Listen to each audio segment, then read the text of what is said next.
You made it to the Go Commando Show with Fred Galvin.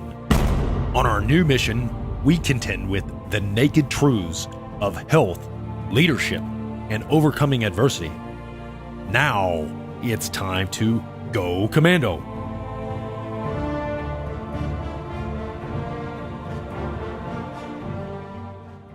Hello, Commandos. We've got an exciting show for you tonight, and our guest is Wesley Shibata, and he is an entrepreneur with a very interesting story.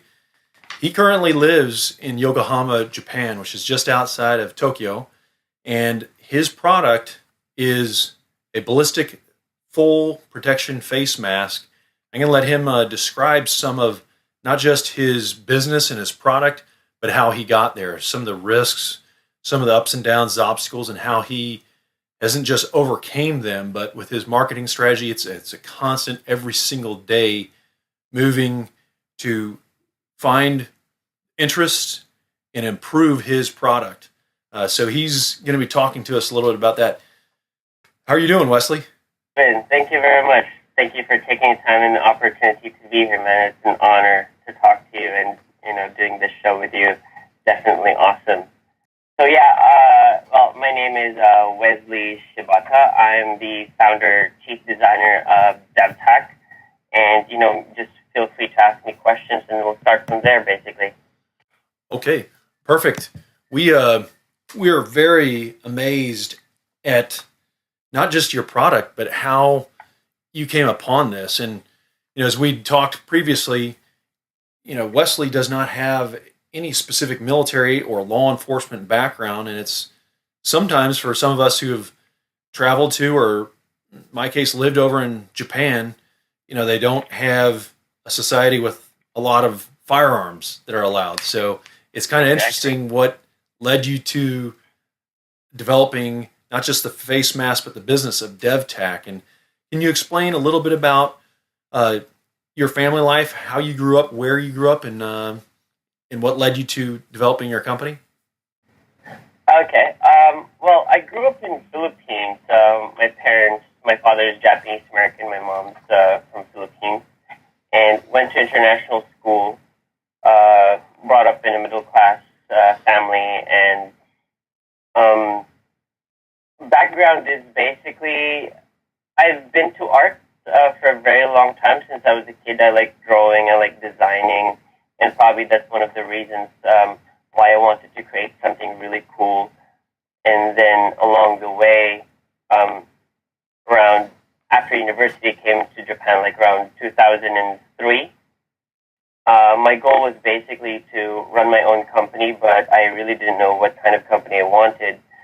During that time, 2003, so I wanted to learn about manufacturing, and I worked in factories about 1 year. I jumped from different factories, from Yamaha, Suzuki, Honda, all these great big companies. So I learned the production and designing, how to manufacture, and the quality and the system, and so on and so forth. And then after a year of gaining experience in how to manufacture, started teaching English in a private school where I taught ages from 2 years old to 80 or something like that. So I learned a lot about Japanese society at the same time, and I did that for a year, and then jumped onto another one, which is a business consulting company, or business English. I taught for about 4 years, and I learned a lot from how to run companies, talk to different types of people in a company, the structure of companies, and so on and so forth. And then 2007, I started my own temporary dispatching company, where I sent factory workers to Japanese factories, mostly Filipinos, and then I was sending that because I already know the background of it. And then the collapse of 2008, which was the Lehman Brothers, the company had to downsize, or my business had to downsize along with my Japanese partner, and it was a really difficult time. And I realized, we really need to come up with something that can make the company go back on track, but we had to revolutionize everything. And during those times, I wasn't really thinking of military products, but I did have a hobby since I came to Japan. I really liked playing with airsoft guns already. Even back in the Philippines, I was already playing airsoft. And I thought, hobbies, people always are into hobbies, so maybe I'll make a mask for myself or something like that. So I thought, hey, why not try to design a helmet by myself? Yes, up to this point, Wesley, you had training and education while you're in the Philippines and a little bit in Japan on design.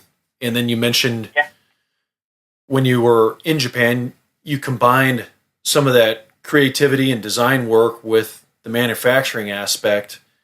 And then you were teaching, providing that training and instruction to, youth up to 80 years old. And a lot of that, you had contact with business owners, entrepreneurs. And then your fourth kind of step is you started your first, very, very first business. And how old were you when you started that first business? I was 25. Wow. Yeah, 25. That was 10 years ago, 2007. Wow. And throughout this whole time, I really you've been... wasn't planning to do it on my own. Actually, it was just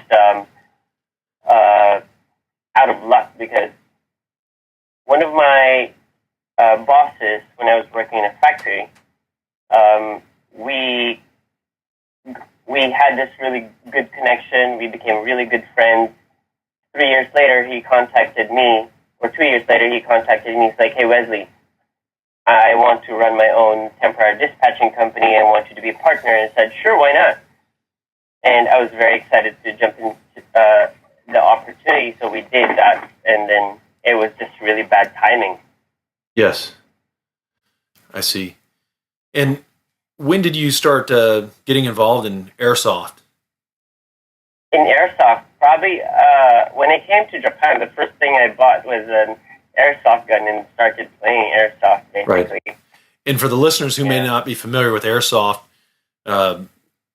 another variation of that is like paintball, which a lot of people are familiar with. It's kind of a paramilitary training that people do in different recreational venues and parks, and they have obstacles set up like, one opposing force against the other, and you actually shoot them with different types of either paint rounds or like a simunition round that can hurt and leave. And so that put an impression on you that you continued to want to advance, not just in the sport, but you thought of this product. Is that what came to your mind? Yeah, exactly. So during that time, I wasn't really thinking of it as a business. I wanted something like a trading company or sending maybe cars to different countries. That was the kind of business I really wanted to get into. And I thought of airsoft as just a hobby. And then I was really getting frustrated because it was really difficult to find proper protection for your face. And I was getting shot a lot more than the head. And I researched about it, and I checked and checked and checked, and it's like nobody was really making good stuff. So we only had two options back then, around 2005, 2007, something like that time. We only had two options, which was the mesh type, the steel wire type, and then the glass one. Right. Well, where the steel mesh would give you double vision, and it's pretty dark at the same time. And then you have the glass, the polycarbonate ones, which fogged up a lot. Yes. And those were the main two problems. So I thought, how come nobody's actually invented something that would actually make it defog? There were a couple of companies, but it wasn't working as well. For example, there's ESS. Yes. That was a year later, probably, and Mizuno had the wires right in between. And then I went down to Tokyo, checked around in Akihabara, which is an electronic town in Tokyo, and checked out different types of fans, microjet fans, right? Right. So I bought several different types of fans and then just created my own stuff from, a cheap mask with glasses, and then I put fans right next to it, and it was working. It was working most of the time, which was great. It's like, hey, why not just do this? So I kept on doing that, and then later on it evolved to fiberglass. And then I learned more about the business side of military, learned about the business side of manufacturing in military products and so on and so forth. And there were many, many things that needed improvement at the same time. It's like maybe I could get into this business. And then I thought, yeah, sure, why not? Yes. Since I was still young, so kept on pushing. Right. To elaborate a little bit on what Wesley's talking about, my background in the Marines and doing special operations, especially when I was stationed in Okinawa, Japan, and in the Pacific, if you have a face mask like we would when we do some force-on-force military training, or if you have a ballistic eye protection as you're going into combat in the Middle East or various places around the world that get very hot, what Wesley started to talk about, one of these problems, is how your vision gets obscured with the fog. And we were always looking for a way, and I know Oakley started to build some fans into their goggles, and we'd spray some defogger, but it was very, very difficult to have something that lasted a long time and to give you that clear vision. So if you don't have clear vision and it's hot, you're not going to be able to see clearly if somebody has a weapon or if they don't have a weapon, and that leads to a lot of big problems. And since a lot of the injuries for military overseas, our biggest threat was explosive devices, throwing shrapnel all over. So we always had to have something over our eyes. And what Wesley started to talk about, the problem he identified wasn't just for his sport in Airsoft. It became something that he realized, as he does now, that can apply to a business and a product for law enforcement, for military, and other applications. So that's really amazing. Now, how did you transform from working at? You said you were working at some factories and doing some English language training, and were you constantly saving money, putting things aside, and then did you start off by developing these masks on the side, or did you have an investor? How did you break out into starting your own business, Wesley? Well, yeah, it's very, how would I say, it was very challenging. I really didn't know much about investors at the time, and because it was a very new entry, it was an obsession that I really had to do by myself. So after work, I would just work on it, basically. I would make sketches of what would work or not. And basically all of my weekends, all of my free time is what I poured into the business.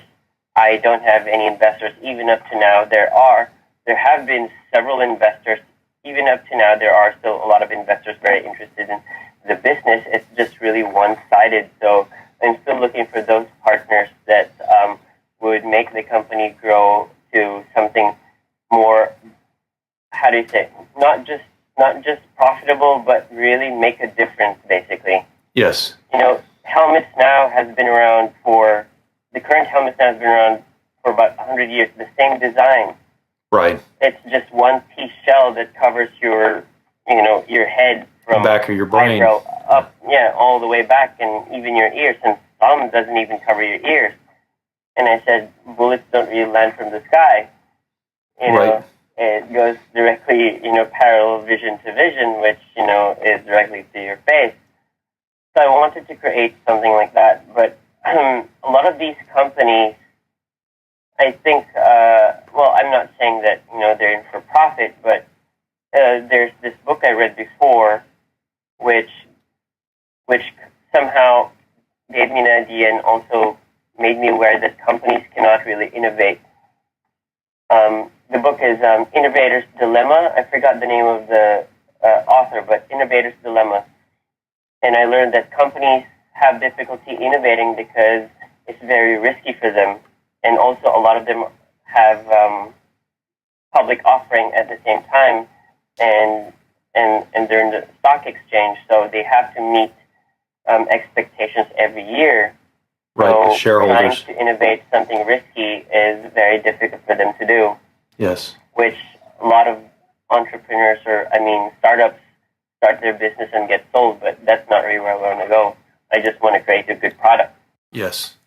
Now, so many people that I've known over the years, whether they're in the military or through school, they want to follow in the footsteps of what you talked about as far as being an entrepreneur. And a lot of them that I've known think that somebody, whether it's a bank or like an angel investor or some kind of seed funding, they're just going to get this money handed to them. And as you mentioned, it's one of the key points I highlighted was if you have unproven, you're just starting right off the bat, those first 2 years, a bank's not going to give you any kind of money because it's just a concept, and they want to see some kind of, returns, profit, and they want to see that hockey puck, hey, this is making money. So basically you had something that you believed in from your personal, recreational sports, and you were putting not just your time from work and after works, but you were putting your money into developing and investing in this product without anybody else's assistance. You're a true startup. It was basically, I was basically on my own. I didn't have any engineering background nor a designing background. I do have a business background. I studied international studies in economics. But when you think about designing or manufacturing it from scratch without that much money, I started the business with $500. I bought materials in this DIY shop and then figured out how am I going to do this. Right. So it was basically obsession. I was just testing out each one, what kind of clay to use, what kind of materials to use for this kind of product. So it's self-learned. Since there's Google and Yahoo, Google and YouTube, Yahoo, or what have you. Right. It's not like Tony Robbins says. It's about being resourceful. Right. It's not the lack of resources. It's about being resourceful. Now, you brought up some things that, led me to ask a question, because having lived over in Japan and studied how a lot of the educational curriculum is in Japan and how their businesses are, a lot of those people, and you brought up big businesses don't want to take those innovative risks. Exactly. And in Japan, they want to reach basically a consensus. It's usually not one person saying, this is the direction we're going, like Donald Trump, like, hey, this is what the plan is. I'm going to send a tweet out. Did you find that the same in your education as well as employment in Japan, that the Japanese culture is focused more on a group decision and making small changes as a group, or how was your experiences? Oh yes, very. That's actually one of my frustrations living in Japan, is that entrepreneurial motivation in Japan is one of the lowest in the world. Well, because they're looking at economic stability at the same time, and these mega companies are already employing thousands, 20,000 to 100,000 employees, so they're trying to keep the companies afloat. And having entrepreneurial people or motivation would probably cause some disruption in these kind of companies or society. So they want to keep it. They want to keep people as straight as possible, if you know what I mean. Yes. They want to work in a company. They want to support the company. They educate people to be trained and work and follow bosses. And now it's a different time and age now where being risky is the new safe. Right. So, but But not necessarily in Japan, is that right? I would say international as well. It's not just Japan, but Japan is having a lot of problems now trying to compete with the world and, the innovation around it, surrounding it. Right. So, yeah. So, one other thing where I thought, I was really planning to sell the helmets first in Japan, the Airsoft ones, but I wasn't getting any traction at all. I wasn't getting noticed because in Japan, we have this saying, "Derukui wa utareru," meaning the nail that sticks out gets pounded back down. Honto?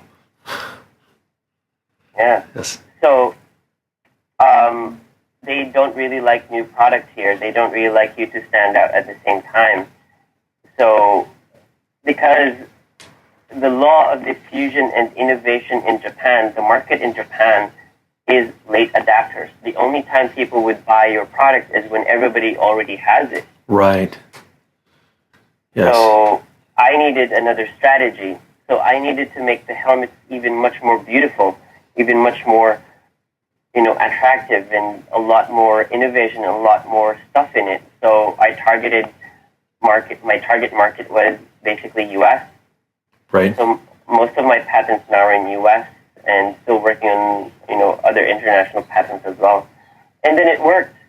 And then now I'm getting recognized in Japan after 5 years getting recognition in Japan because it's getting more popular outside the country. Right. And that's what Japanese people see. It's like, if it's popular outside, then we should have it too. Yes. Kind of thing. Well, I study a lot about business in books, so yeah.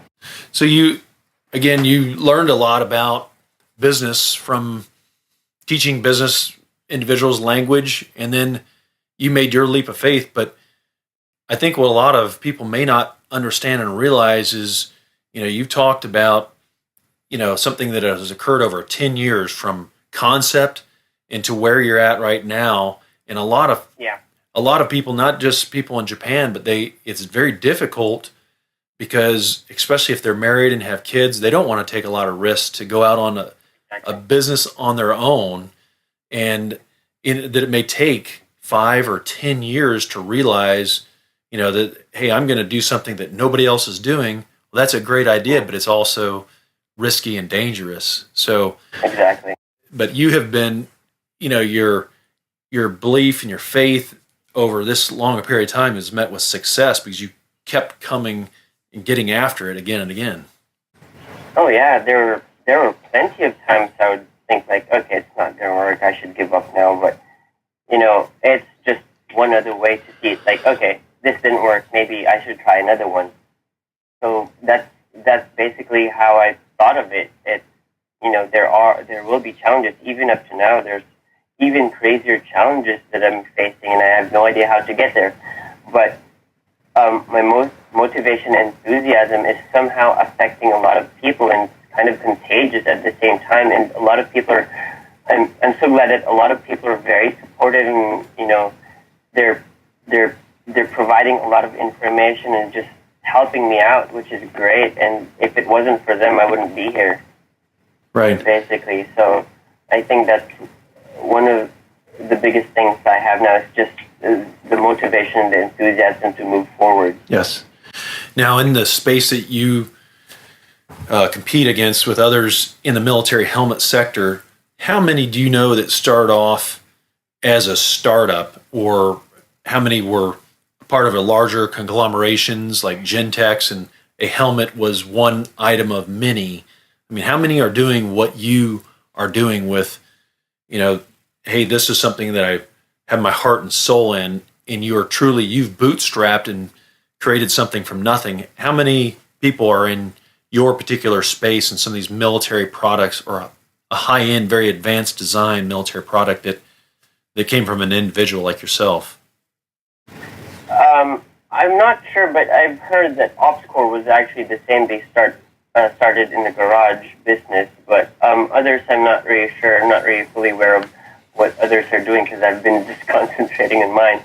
But after going to several of these, a couple of these military shows, I do still see a lot of companies that are still bootstrapping, and they have really awesome concepts, technology, drones, what have you. And, these are just really amazing concepts, but nothing out of this world that we haven't seen. Right. I think that's what I've noticed, yeah. Yes. Now, probably from the tech side, I'm not really that techy, yeah. Right. There's some images that we'll be showing of your Ronin mask, and some of them, and if you could explain what led you to that design, because some of them appear to be much like some forms of a current modern military mask, and maybe even like a samurai aspect, but they... Yeah. How did you get to this design? Okay. Give me a second. Well, it started off with as simple as just a mask. Give me a second. So, basically, this is what it came out from. Okay. It was as simple as a one piece. It didn't have any holes. It just had the eye socket for the fan system that I have, the lens frame with the Honda effect, aerodynamic system, and then you put the fans in that one. Okay. And then after... That's generation 1 of yours. Yeah, that was generation 1. And then after 6 years, this is what I came out with. Yes. And some of that is modular, so they can take some of the cheek weld pieces off to use weapon systems if they were sniping or better accuracy. Exactly. One thing a lot of people get frustrated about with full helmets is that, one, it fogs up. Right. It doesn't have a clear vision. The glass is too thick. And it's very difficult to move because it's heavy. And lastly, they could not use their iron sights or their scopes because it's just, it's just huge and bulky. It hits the buttstock. Yes. So, in a lot of the operations, you cannot use your laser sights at the same time. So, it gives away your position. So, what I did was basically take out the cheek plate. Yes. And attach it here so you can have a better cheek weld. Just take it out. Now you have a better cheek weld.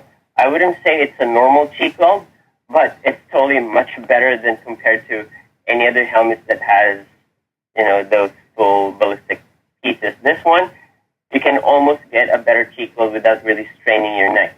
Right. As simple as just, less than an inch riser, or even, you can see down your sights, not a problem at all.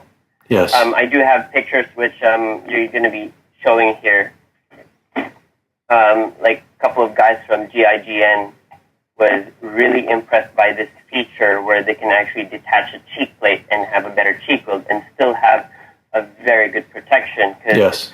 When you have a cheek weld, it's basically like this, or your face is this part, so it's still very protected. Yes. And this part is hiding, so you yes. don't really have to worry about getting hit in that side, right? So that could be an application possibly for a sniper in a position that he's stationary, and you can put it on. You can attach that through magnets, correct? You don't have to screw. It's easily to be put back into place. And if you're worried about getting it detached, you can also screw it in. Yes. And have it fixed in place and still have that magnet feature. You just simply insert the screw from underneath, and then it would just lock it in place for the other side. And if you're right-handed, then just keep that open. It's very simple. You remove it, put it in your pocket. When you're done, put it back in. Yes. And now some of the other features that is compatible with night vision goggles, I see, and communication systems, and it's sizable for the size of someone's head. That's all correct? Can you explain a little about those features? So the helmet is basically a plate carrier. It's the first ever helmet that can carry plates. Yes. So you have the frame, and you can put any type of plate on it. You can put a level 2, you can put level 3A, you can even put level 3 now. Level 3s are much lighter now, different types of materials, and can stop a 5.56 and 7.62. So basically, that's what I did with this one. Instead of those huge, bulky helmets where they put plates on it, it just makes it look like a very big target at the same time. And it does not look cool. Right. So this one right here, you put plates on it, whichever type of plate you want. You can put, for example, attachments like this. This is a recon instrument, to MOD. It has a display inside. There's this company called Tracking Point, which is a gun camera. And you can use that gun camera and feed the video onto this one. So there's a video of that too on YouTube. I'm going to send you a link on that one later. Okay. And you can also hack in to this device and connect it to a drone, connect it to a 360-degree camera. If you're worried about, peripheral vision and what's happening in the back, you can connect to almost anything that you can think of that would help the soldiers or military police and gives you information. So basically, that's one thing I like about having helmets that's modular. You can put integrated heads-up display. Another thing, you can put railing system, night vision. Now, we're also working on a ballistic glass, a thicker ballistic glass, because people are saying, what if you get shot in the eye? And that's really simple. I just put a glass on it, attach it onto the NVG shroud, put a ballistic glass that's about this small, weighs less than, 500 grams, and so it gives you now 100% protection. Right. And There's currently, a lot of ways you can deal with it. Yeah? what's the ballistic rating for the eye protection that you have on that helmet there currently? It's ANSIZ 871, just Sure. exactly the same as ESS or Oakley. revision ballistic glasses. Okay. Fragmentation. It can stop a 12-gauge birdshot. Okay. So This one's made in Japan and AntiFog as well. Okay. And what about the AntiFog system? Can you explain to the viewers a little bit about the design of your AntiFog and how effective that is? Oh, yeah. So the AntiFog system, it's very simple. You have here wires inside. I'm going to take off the wires first. And then it's very easy. The lens frame is housed in the mask. What we do is simply push it out like that to access the fans inside, right here. Okay. So you have here the system, the anti-fogging system. You can see this tail right here. There's an exhaust. Right. Yes. There's an air duct right there. Correct. And then if you go look inside here, I'm not sure if you can see it, there is a microjet fan built in inside. Okay. And then you have the lens right here. It's also slide in. Very easy. I see. You detach it like that, change it to different types of lenses, clear, yellow, what have you. At the moment, this is our kind of brand color. And then we have the clear. You see here, now you can see it much better. Right. Yeah, that's a good angle. That's the fan right there. Now, it's also replaceable, very simple. You just get a small pin like this. Right. Push the lens frame out. Push the frames out, and then it would stick out. And you can change it to, if it's broken, if it gets broken or starts making noise or something like that, you can simply change this one and clean it. Right. Okay. So if everything in the helmet is replaceable. Yes. That's the beauty of it. So if one breaks, you can replace it. If it gets shot, you can replace the parts that's broken. Right. So is it, I think that would be much better compared to other ballistic helmets which cost about $1,500, and then you get shot once and then that's it. Right. This one, replace what you need to replace, and probably would be a lot cheaper. Right. And now the helmet itself is sizable for various types of head sizes, correct? Yeah. So we have the regular size that can accommodate guys up to 58 centimeters head circumference, and then the other one up to 65 centimeters for head circumference. And we can even make it up to much bigger. It's just only a matter of time. We can make much different sizes, different widths. So, to accommodate everything. Yeah. Because if you have a helmet like this, you need to personalize it because it how to say, it's much more effective. You're much more comfortable, and it's not wobbly. Yes. You know, And this helmet, its more specific role is basically for a breacher. For those who don't have the military background, it's mainly like a SWAT application where people are, that first breaching element is heading to the door where they basically could get shot, or some of the frag from the demolition, they're gonna be real close when that charge goes off, and it just offers protection. It's not for every assaulter necessarily. It's mainly for those clearing elements that are the first in, correct? Very true. Well, that was the first thought of why I made this one, because I liked playing CQB when I was playing Airsoft, and I was just getting shot a lot in the face because every time I enter a room, people just start spraying from all different directions, and, it wasn't working for me. And I started watching, these police, military who would just breach doors, and it's just the most dangerous part. And because they don't really have much protection, and the psychology, and they're just concerned, and there's just a lot of things going on in their head, which could also affect their mission, the effectivity of their mission. So, and then I started making this through the years, and then recently, a lot of people say it's not. I don't think you can. I think it's not just for police. I think we can also apply this to military at the same time. There's a lot of applications you can do with this, basically.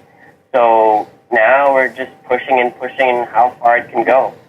I think a lot of military applications, especially those folks that are exposed in the turret, manning a gun, that have to have that protection in the face, that's the riskiest spot. And I've seen what happens to a human head that gets any kind of shrapnel, bullet, soft tissue into the brain.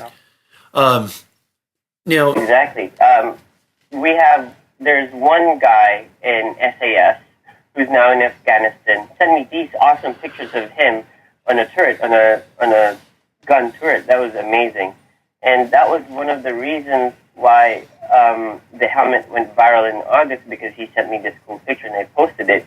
And then a lot of people thought SAS is testing it. I'm not sure. I can't deny or confirm that, but there is one SAS guy wearing this in Afghanistan now and just loving it and just sending me pictures every time. It's right.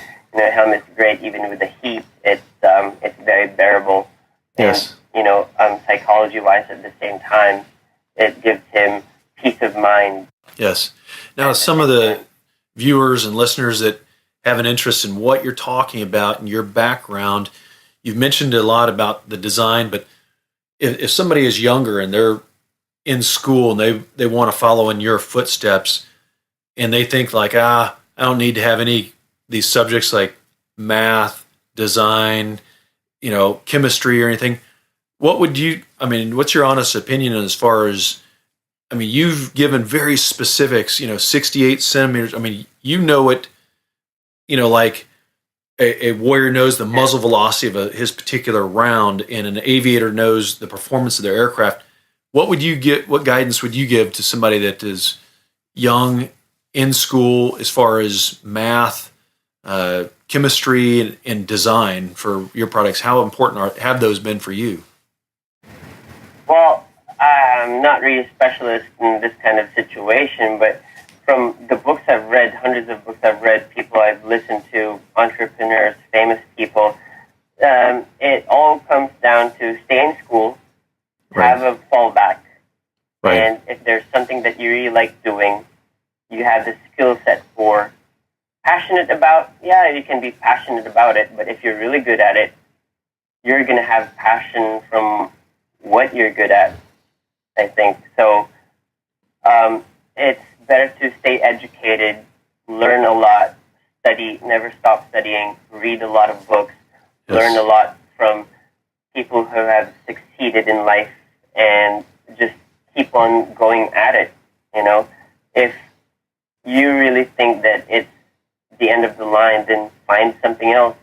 Because me, I've tried a lot of stuff. I've failed in many types of, how to say, not businesses, but conquests. And I thought like it would work, but still failing from that gained me experience of what not to do next time. Yes. I just moved on, and then I just found my niche. Basically, Right. I was just lucky that I found it. Right. I agree with you, I'm Wesley. not sure if this is going to work anyway, but Right. who knows? So I just keep on pushing. I've got a bookshelf full of a lot of these leadership books that I'd read over the years, and a lot of them have all these different steps, but I think you made a lot of sense, and you boil it down to, you have to focus and keep driving, at your goal, but you also, those components with education, especially that apply to what you want to do with your business, you really have to focus in and, narrow it down. I know a lot of people in the military, they want you to be very broad, don't specialize, but is someone that's doing, your particular type of business, you do have to specialize, like a special operations personnel. It's everything, basically. And staying in school, one thing that would give you is learning about people. If Right. you don't know people, you don't have a business. That's a phrase I learned from Simon Sinek, which really motivated me. So I learned about psychology. I like talking to people. I asked their background, everybody basically. So there's always something to learn from people. Yes. And, business is an emotional thing. Humans are emotional rather than logic. So you have to cater to that at the same time. Yes. Now, can you explain, you're selling a product, we're talking, I'm here in the United States, you're in Japan, and you're selling your product all over the globe, and you just recently came back from 2 tours here this month, one in Bangkok, Thailand, and then shortly after leaving the Kingdom of Thailand, you were over in Paris, France, over in Millipol.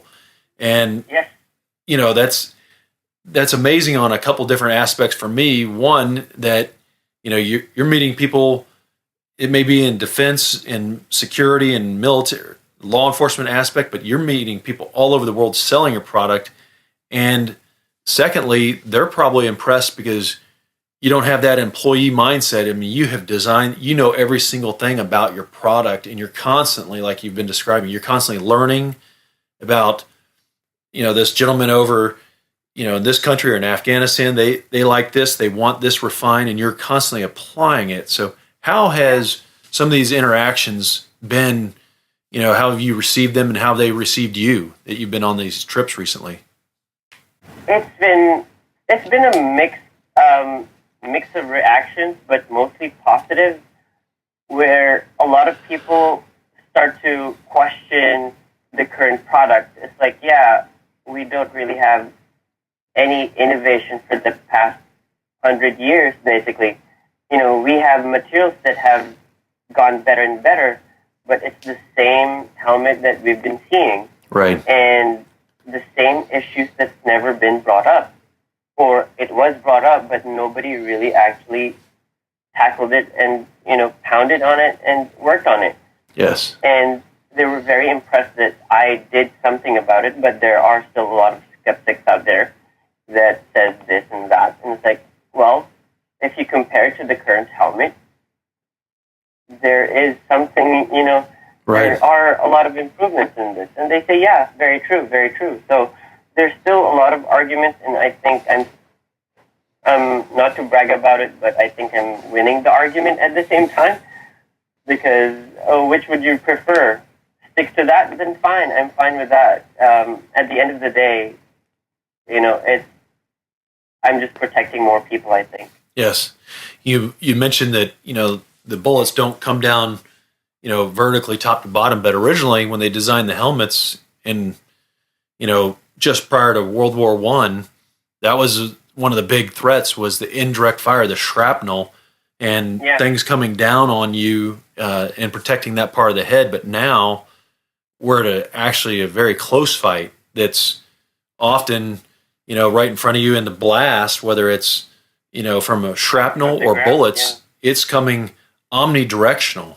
It exactly. often isn't just down, but it can be. But it's something that, like in airsoft and in my military background, it's coming right at your face, and once it gets inside your head, chances are you're probably going to die or have a lot of blood loss and permanent damage to your brain. So your product is really very innovative, and it's strange, like you mentioned, there hasn't been that innovation. It's and it takes somebody that from your mindset is that of an athlete.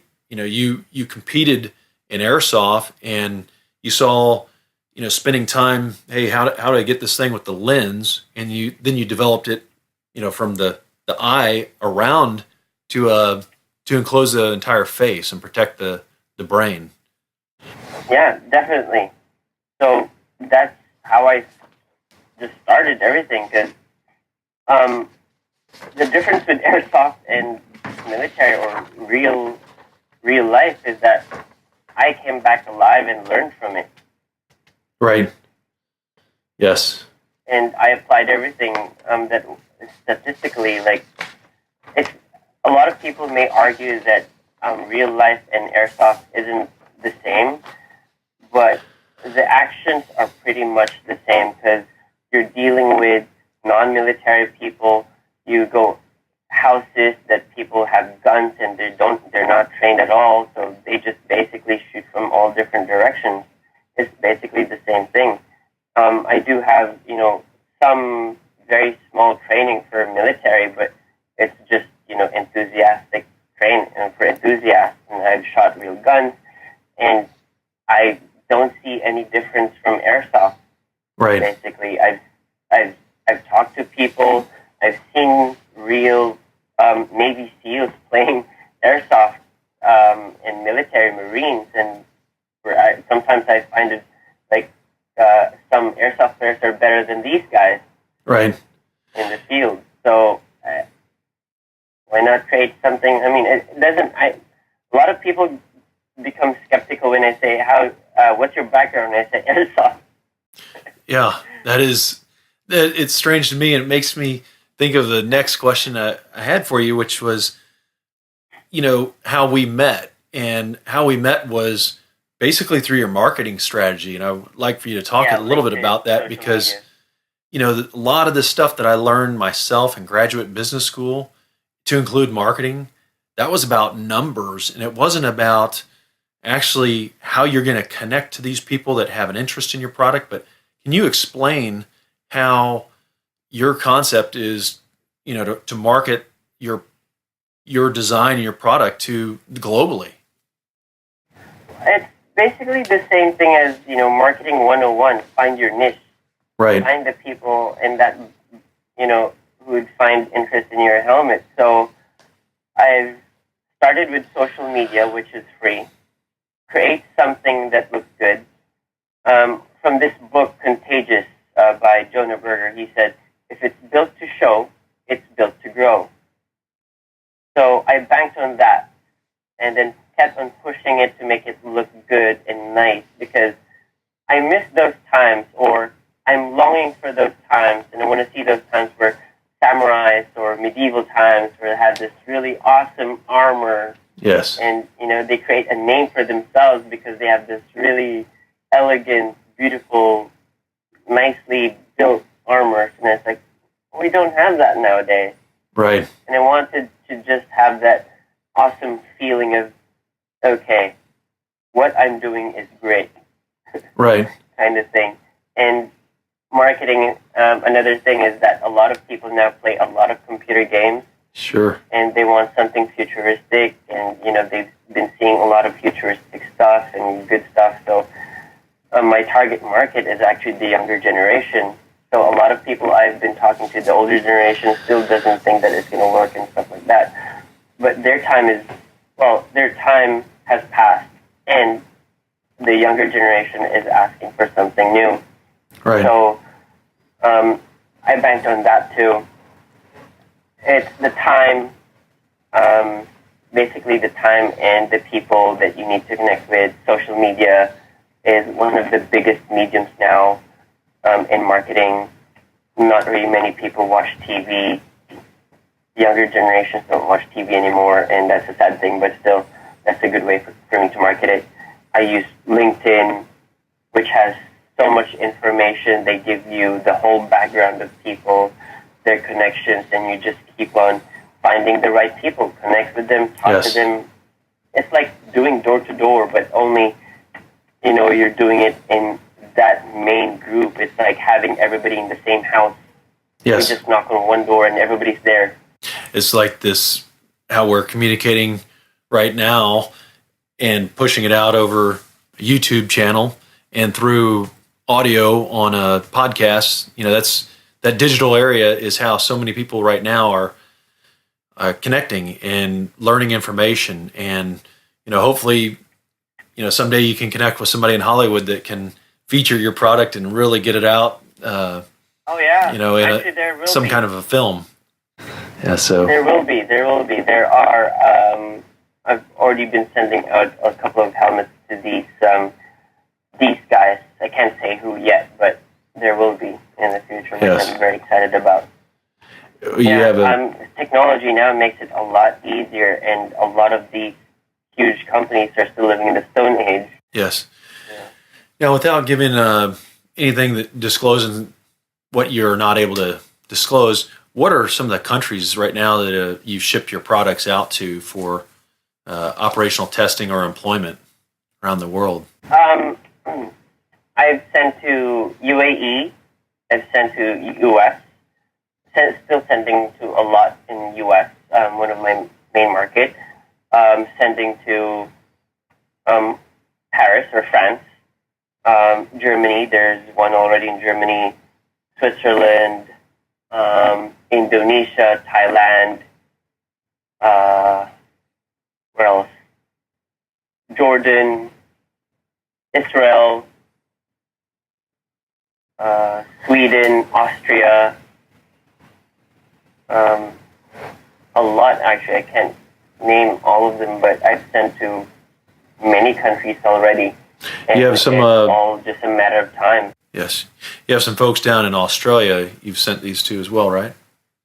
Yes, exactly. AAC already tested. I mean, the guys from AAC loved it, and sending out to Australia as well. A couple of these, probably, hopefully I can send them out as soon as I can. It's just really, we don't really have that many people with me yet, but we're working as fast as we can. And this isn't a product that's Commando. It's not the toilet paper brand that everybody can use. It is a small niche of the market, but when you really, what I admire about Wesley is not that he took something that's, he has an athletic and competitive background in, but the market that you're primarily selling is not to the athletes in airsoft. It's to people. I mean, this is a high risk product. You're advertising something that is somebody's going to shoot, and their purpose of buying it is so that they can run towards somebody that's shooting or detonating some kind of explosive device. That is a very admirable as far as a business owner that has that concept that there's a lot riding on that. I mean, it just takes one agency to say this is a flop, and that word gets around worldwide and can kill a business. Like my primary business is extremely high risk as well, and but you have those rewards that come with that, and your competitors are not making anything that's basically streamlined or form fitting to the face. Or you're way ahead. You're not just the first to market with a product like this, but you're the first with this design. Is that correct? I think so. Last time I checked, yeah. Right. There is one in Russia, but it's nothing like this. They just have a ballistic glass and everything is just metal, which is about 3.5 kilograms. Oh wow. That's a lot of weight. Yeah. Now, if you're advising somebody that had a different concept on a business, but that was high risk, something that a lot of people would advise, you may want to think about this. And obviously, with your business planning and educational and everything that's going in that same direction that you have with your business, how would you advise them to properly assess and mitigate the risk to make calculated risks and smartly to succeed? It really depends on the person. It's just I've been talking to a lot of these kind of people that want it big right away. I mean, take your time, make small mistakes, and learn from it, because if you do big mistakes, it's just very difficult to go back at it. So I try to make my mistakes or, my education as small as possible. So when I do make a mistake, it's not that big. Before I really jump into something, that kind of big, I try to understand the risk behind it. So every test helmet that I send, I do have like the whole 9 yards of indemnification, what have you, to understand. Okay, I'm sending you this helmet, and it is a ballistic helmet. It would protect you, but if just in case something doesn't work out, let's work on it and make it better for you. Yes. Basically. And now we're covering some topics that you've spent years in, and I don't even like to use the metric of years, because it's when you imagine your hours that you're spending every day doing this design, you're learning so much. If you're spending 10, 12, probably often some days, I'm sure 16, 18 hours doing this, but you mentioned indemnification and, just the knowledge. And if you could explain, how much time it's taken you as an entrepreneur to learn about legal, insurance, patents, overseas, shipping overseas, and all the legalities and the, how to cover your bases so you're not doing something that will get you in any trouble. But those, I'm sure, have been frustrating at times. Oh, yeah, a lot. Thank you to YouTube. Right. Thank you to audiobooks, because what I do is when I'm assembling helmets, when I'm designing, I'm listening to YouTube at the same time, which cuts my learning time in half. Right. It's basically just studying and working at the same time, which is a great thing. You Right. can find almost anything in YouTube, like ridiculous stuff that you would learn in MBA or doctorate degree, and it's just right in front of you. You just have to simply type it in rather than going to watch entertainment and like stupid things that's happening in YouTube. Right. It's just being resourceful, really. And of course, I just don't rely on YouTube. I ask the right people. I try to find the right people. I go to seminars. I went to startup school last year. I met a lot of people there, and then just ask the right people to contact. And these people have been helping me a lot. What I need to do, what I have to do. So it just goes from there. People who are in that business already, just ask and learn. Ask more, get more. What I want is something revolutionary. What I want is something that's easier to wear, lighter. There's a lot of ways of designing stuff that people are not thinking about. They just want to make money off of a current design. It's the same thing as cars. What I like about my idol right now is Elon Musk. Right. He's just revolutionizing everything, which is just amazing. And I thought to myself, why not do it in, a military police at the same time? Right. Because we've been seeing the same products for the past 100 years, and nothing really has changed. Right. Now, are you focusing on anything right now besides the helmet? Is the helmet your main focus? I am working on some other stuff as well. Okay. And that's as far as I can go. Yes. Well, I look forward to hearing and seeing more about those products as you come out. And it really is amazing after, as America, we just started last month, going into our 17th year that we've been in continuous combat operations in Afghanistan, and we haven't really developed anything to protect the face. And here, gentlemen, and Tokyo Bay has got this concept of, developing this mask, of all places. Is very, very innovative, and it's amazing that you've taken this concept and the complexity of all the risks, the design, in how to finance. I mean, you've just done so many things, and I've walked through similar trails in a different business area that, when people won't give you any kind of financing, so you have to, start using your own funds, and you have to figure out, legal, the insurance, and how to go through all the regulatory issues is very, very difficult. And a lot of people, they want something, or they think that they're going to be an entrepreneur, successful entrepreneur, that, oh, you pay yourself and, you take all this time off, and that's never going to be the case up front. If you're going to own your company, if you do seed funding and all these other investors are the primary owners, possibly, but then again, they're your boss.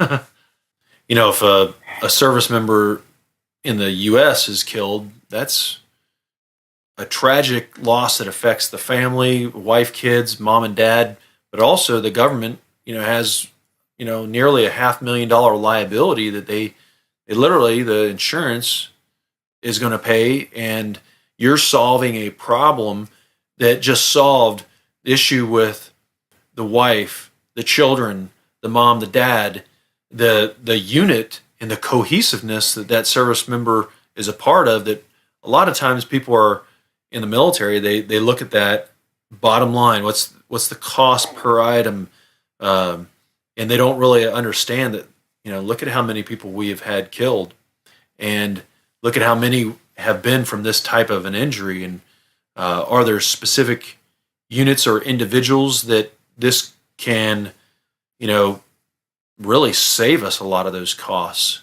And they don't think of another problem that you're solving is what we call in the military the force generation, how long it takes to develop a breacher or special operator. I mean, that doesn't happen overnight, or not even within a year. It takes years to develop somebody that gets through all that basic training and then can take a selection for one of these units. One of those guys gets killed, and that's the problem that you're really solving, is the loss of life. I hope so. What I do know is that there's still a lot of challenges ahead of me, and I do hope that I could someday make a real big difference in saving lives, because it's just, it's been long overdue. Yes. There's been a lot of changes in materials, but nobody has really actually tackled and thought of, hey, why not just redesign the helmet? Yes. And one question that, while we're talking here, your website will be up there, so they can contact you directly if they have specific questions on the ballistic rating and how it's stopped. And you have several YouTube videos that will have been on display. So those that are just listening on the podcast, please go to the YouTube page where you'll hear this conversation. You'll see some of these ballistic tests. But if you could describe, Wesley, just one example of, during this journey that you've been on as an entrepreneur, something where you ran up against a wall or an obstacle that kind of made you take a step back and figure out, what is an example of an issue that you've came across that it didn't cause you to fail, obviously, because you're still advancing, but it caused you to stop and wonder, like, hey, how do I solve this problem and how do I get around it? That's what I think is different in a lot of successful entrepreneurs, is they don't just run up against something that in a lot of cases would cause people to fail, but you figured out a way. Do you have an example that you can think of? Oh, yeah. Well, 2 years ago, about two and a half years ago, the manufacturer that was making my microjet fan stopped producing it. Ooh. And it would cost millions and millions of dollars to produce it, because they would not produce it by the 1,000 or 2,000. And I was having a tough time trying to find manufacturer to make it for me. And it took me about almost 7 months, and I said, okay, I'm losing a lot of money now. I mean, I don't have money anymore, and I'm trying to find a way how to get this done. And I learned from this guy in the U.S. in Miami when I was trying to work a partnership there. He was very good at selling the dream. Right. So he was very good sales, and he was a car salesman back then, and then he tried his business. I can't say who he is, but I learned how to talk the talk and walk the walk, and I learned how to sell the dream. And what I did was just talk to these companies and say, hey, I have this revolutionary product that will be the next generation, and will be selling millions of these in the future, definitely. And they banked on it. And one company liked the idea and took a risk and helped me out with the fans, which is great. Wow. And I learned how to sell from that point on. And you can actually sell a product that doesn't exist yet. I mean, I already had the product, of course, but they were stopping the manufacturing of it. Oh yeah, I did stop manufacturing. I wasn't selling anything for almost a year, and then from the books I've read, absence makes love. Grow fonder. The heart grow fonder. I was gone for about 6 months, and people was like, "How come you're not accepting orders?"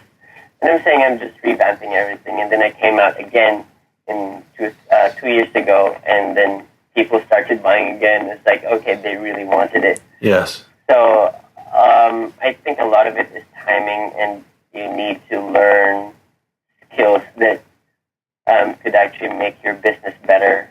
There are still a lot of things that are really challenging, and I have no idea what kind of challenges I'd be encountering in the future, but all you have to do is just become resourceful and just figure it out.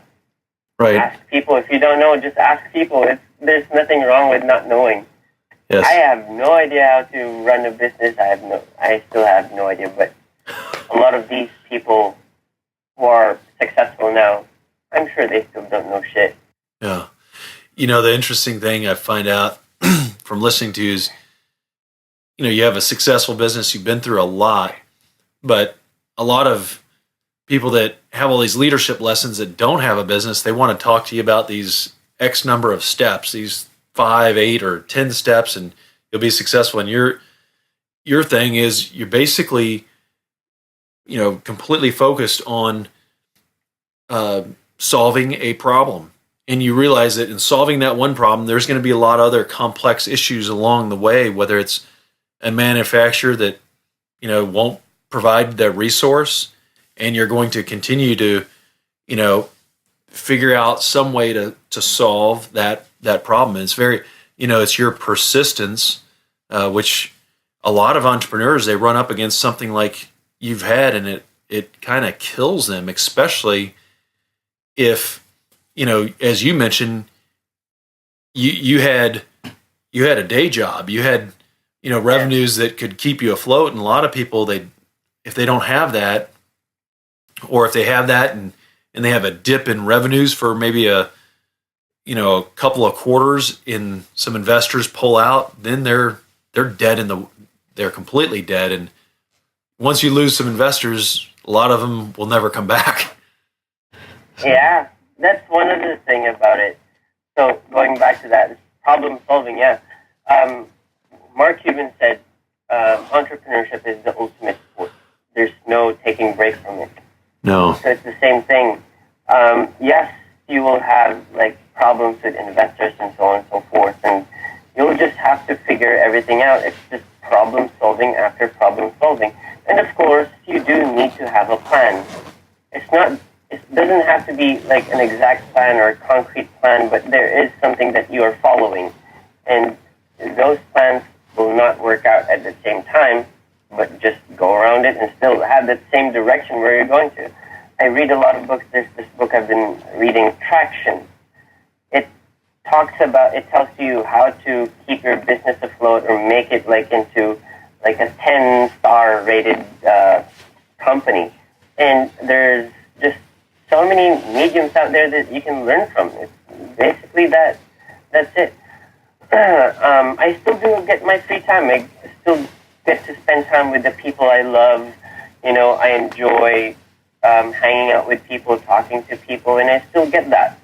It's not as much as what people want, but you don't really need an everyday thing in watching TV. Right. You can entertain yourself at the same time and just basically learn how to manage your time. Right. Your experience in you, not just yourself, how you've talked to a lot of other entrepreneurs, and you said you've trained them in language. From a person that's a true entrepreneur, that from a startup, not somebody that bought a business that's already been created, but somebody like yourself, what would you say is that ideal makeup? If they don't have any cash, if they're married, kids, if they have all these other hobbies, somebody that's going into something a completely, like you mentioned, revolutionized area that you're almost talking like a blue ocean. There's not a lot of competitors coming in there to chew you up because you have something that's very innovative, but it is taking a lot of your time. So that being said, what would you say is the ideal makeup of an entrepreneur such as yourself that's doing something revolutionary? What's that? Grit. Grit. It's just keep on pushing. I mean, I've seen a lot of entrepreneurs who basically don't really have the background, don't have the finances, but they just keep on pushing and pushing and pushing. They try to find ways and how to get there. A lot of people have so much excuses. I don't have this, I don't have that, I don't have this. But once you have that grit, it's just trying to find ways, basically. I mean, I still don't have money, but I'm still making a difference, and I'm still gaining traction, and people are listening, and people are sharing, and people are buying. As long as you believe in something, that law of attraction, faith, as it may seem, which I don't really believe in, but, it does work. If you really want it, then you can get it. Right. And you had mentioned earlier one of the things, if the person wants to get big quick, that's kind of like a red flag. That's a red flag right away. Yeah. That's a red flag. If a person wants to prove to someone that there's somebody that they can actually make something, then that's another red flag to me. I've talked to several investors, and they say, "What's your exit?" Once I hear the word exit, sorry, you're not for me. Right. Of course, money is good. Investment is good. It's going to help your product become better. You can reach your goal much faster. But then, in the end, do you really want this kind of person, talking to you, asking you every time, "What's your plan next week? What's your plan every day?" And it's like asking you, "What are you going to do about this problem?" "Oh, well, I don't have an answer for you now." And then all of a sudden you have to deal with it because we have a deadline. Right. Okay. Right. Here's your money. You can right. you can go find, the right place to, make your money 10 times, because at the end of the day they're worried about their portfolio, that, their investors or their financiers are not making that much money. They're just pressuring you just to make money. And I don't want that. I don't want to land into that kind of business where just, as much as possible, I want to run my own show, but yet make a difference, and of course still listen to the right people that have made it because they just want to make a difference. Yes. These people, in the end of the day, these kind of people, they just want money. Right. And it's a sad thing. Yes. I mean, they like nice watches, they like to fly first class, and I want that too, of course. I want those things too. Right. Definitely. Now, Wesley, when you talk about first class or nice things, so you started off with this hobby on the side, Airsoft, which is something you're very serious about.